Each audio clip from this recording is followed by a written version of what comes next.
8번째, 신한대 분석 들어가 보겠습니다. 출제 교재는 수능 특강 수능 완성에서 출제가 되었고요. 자, 두 가지 유형이 나왔어요. 문항 수치 조건을 바꾸는 경우 또는 개념만 갖고 문제 구조가 다른 경우. 수능 특강 수능 완성 출제 비율을 따져보면 전체 15문제 중에서 수능 특강이 12문제로 수능 완성 3문제보다 훨씬 많이 나왔다고 할 수가 있고요.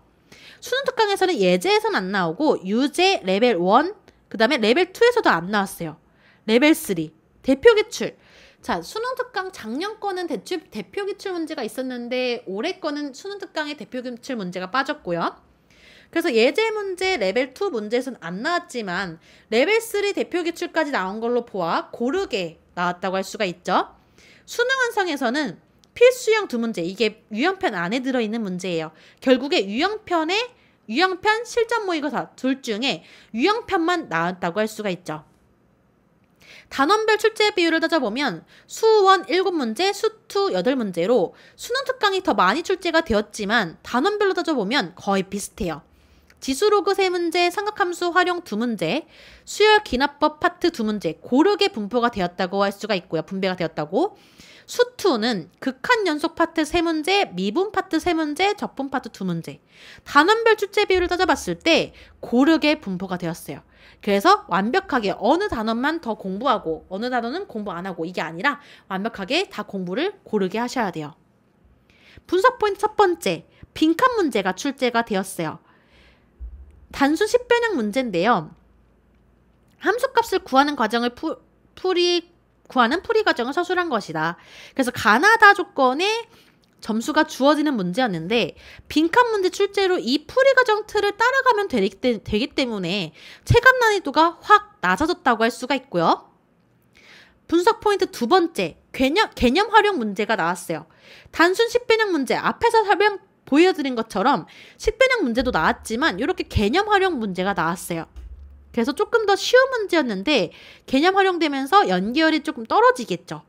더불어 개념 활용 문제가 출제돼서 개념을 완벽하게 이해하신 다음에 반복 연습을 할 필요가 있겠죠.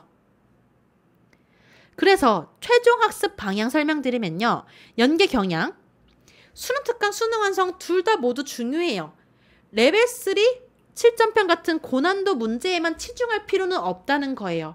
물론 다 하면 좋죠. 너무 좋죠. 근데 내가 이 학교만 준비한다. 이 학교를 준비하기 위해서는 레벨 3 실전편 같은 고난도 문제도 풀어야 되지만 일단 예제, 레벨 1, 유형편 등 기본 난이도의 문제들이 전체 난이도에서 큰 비중을 차지하기 때문에 우선순위를 따지자면 이 문제들을 먼저 푸셔야겠죠.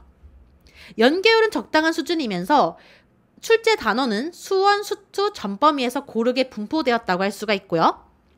출제 특징은 기본 개념 유형을 확실히 익힌 상태에서 자주 등장하는 풀이 패턴을 활용한 변형 문제로 출제가 되었어요. 그래서 변형 비중이 높으면서 새로운 유형의 출제 가능성은 낮다고 볼 수가 있고요. 그리고 논술형 채점 기준을 반영한 답안 작성 능력 당연히 중요하겠죠. 학습 포인트 4가지 설명드릴게요.